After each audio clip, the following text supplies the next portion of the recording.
turma do terceiro ano B. Hoje, uma quinta-feira, dia 19 de agosto de 2020. Estamos aqui com a nossa aula. Iremos trabalhar hoje o componente curricular de Geografia e de História. Mas antes de iniciar a nossa aula, nós iremos fazer a correção da aula passada, do dia 13. No dia 13, nós trabalhamos História e Geografia e agora vamos fazer a correção. Espero que já tenha organizado todo o seu material para que tenha uma aula bem proveitosa. Então, na quinta-feira passada, dia 13/8, nós trabalhamos em Geografia a abertura da unidade 3, onde nós trabalhamos o espaço urbano. E agora estamos aqui para fazer essa correção e é uma unidade onde nós vamos aprender vai ter muitas informações e vocês precisam já se organizarem para que nós podemos ter uma aula proveitosa. Então, na abertura da imagem, na abertura da unidade, sempre aparece uma imagem que nós temos que fazer a leitura da imagem e interpretação. A imagem que nós temos na abertura da unidade é a ladeira da Casa Torta, que é uma pintura de Helena Coelho, que é uma tela, óleo sobre tela, pintado em 2005, que está na página 62 e 63 do livro de vocês. Então, de acordo com a ilustração, nós iremos resolver o questionário seguinte. A imagem, ela mostra uma paisagem do campo ou da cidade. Então, a imagem, ela mostra uma paisagem da cidade. Então, observando aí os elementos predominantes, o movimento, de cara nós detectamos que é uma paisagem da cidade. Que elementos predominam nessa imagem? Então, na paisagem, percebe-se que predomina elementos culturais. Que são elementos culturais? São aqueles elementos que que teve a participação do homem, né? Quando foi feito. Não os naturais que tem na zona rural. Na terceira questão, como é a vida das pessoas que vivem em lugares como esse? Então, é uma resposta pessoal, mas vocês lembrem que alguns aspectos de modo de vida urbano é bem diferente da vida rural. O lugar onde você vive se parece com esse? É mais uma pergunta pessoal, porque cada um vive em um lugar diferente. Nós temos aqui na página 64 essas imagens, onde nós observamos a primeira imagem, a cidade de Balneário Camboriú, no estado de Santa Catarina, e na imagem embaixo nós temos a cidade de Goiânia, no estado de Goiás. Então, iremos resolver as questões pedidas. Quais diferenças você observa entre essas paisagens dessa cidade? Então, o que nós observamos é as paisagens, elas refletem o modo como o espaço é apropriado e organizado segundo diferentes processos históricos, econômicos e sociais. O que é comum em todas elas? Então, o que a gente percebe que é comum em todas elas, é importante vocês alunos lembrarem e perceber a concentração das construções, casas, prédios, vias, etc. Ou seja, em todas as paisagens, caracterizando o espaço urbano. Questão 3. Você considera urbano o lugar onde você vive? Por quê? É uma resposta pessoal e cada um dê sua resposta aí de acordo com o lugar em que vocês vivem. Na próxima página, 66, nós temos a representação da cidade de Recife, Pernambuco, a capital, e diz assim: observa a imagem a seguir, parte da cidade de Recife, no estado de Pernambuco. Essa parte da cidade ela foi representada em visão vertical. Então, quais os elementos aparecem na imagem? Então, se observar bem direitinho, os elementos que aparecem na imagem são construções, árvores ou áreas arborizadas. E também nós percebemos aí arruamentos, que são ruas ou avenidas, rios e ponte.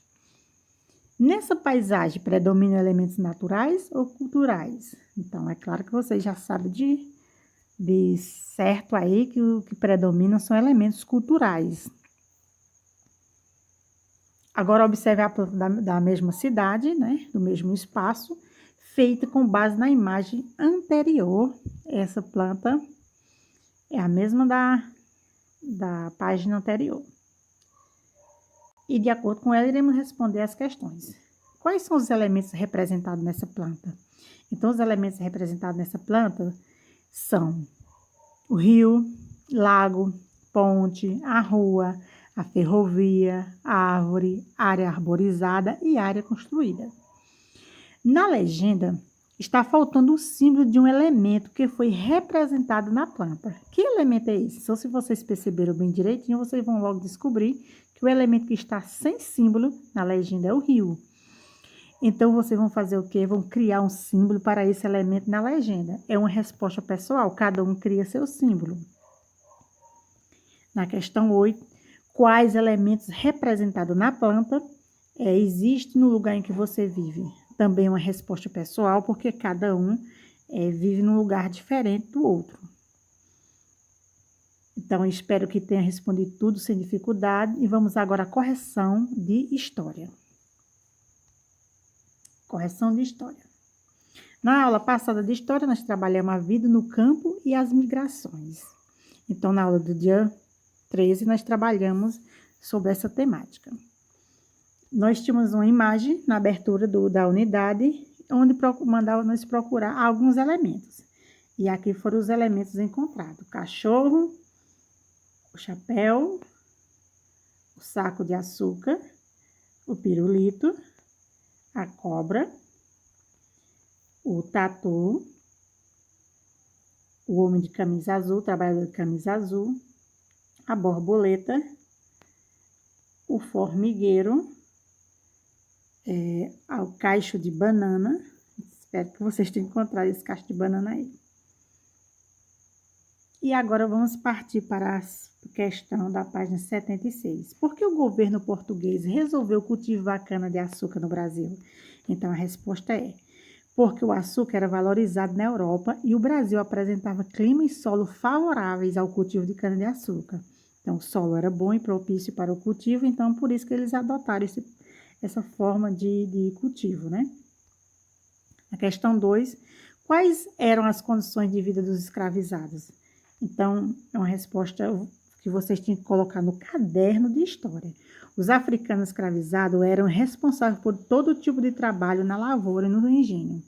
E alguns prestavam serviço doméstico na casa grande. As atividades no engenho geralmente exigiam grande esforço físico e muitas horas de trabalho. Na senzala não havia higiene nem conforto. E, além disso, as vidas dos escravos eram marcadas pela violência, recebiam muitos castigos físicos e eram humilhados. Então, a resposta dada para a questão número 2. Na questão número 3, pergunta: por que era utilizada a mão de obra de uma grande quantidade de africanos escravizados no engenho? Resposta: no engenho havia uma grande quantidade e variedade de trabalhos a fazer e era mais vantajoso para o senhor do engenho empregar mão de obra escrava do que a assalariada. É claro que eles ganhavam mais com isso. Então, essas duas perguntas são para ser no caderno, se lembra do íconezinho que aparece aí. Vamos seguir aqui na próxima atividade, que é a questão 4. Cite algumas formas de resistência contra a escravidão praticada nos africanos escravizados. Então, eles queimavam a lavoura e promoviam revoltas e fugas isoladas. Havia também a fuga de grupos de escravos que depois formavam povoados organizados chamados quilombos. Então, quando eles se revoltavam, eles fugiam e faziam tudo isso aí. Na quinta questão, observe a imagem dessa página e responda: trata-se de uma construção de mais de 300 anos ou atual? Justifica a resposta. Então, é uma construção atual. Na legenda, há informação que se trata de réplicas que poderiam ter sido algumas moradias no quilombo dos Palmares. Então, é isso que nós temos para a correção de hoje. E eu espero que tenham respondido tudo direitinho. Vamos à aula do dia. Vocês vão abrir a agenda e resolver as páginas indicadas de hoje. Então, uma boa aula.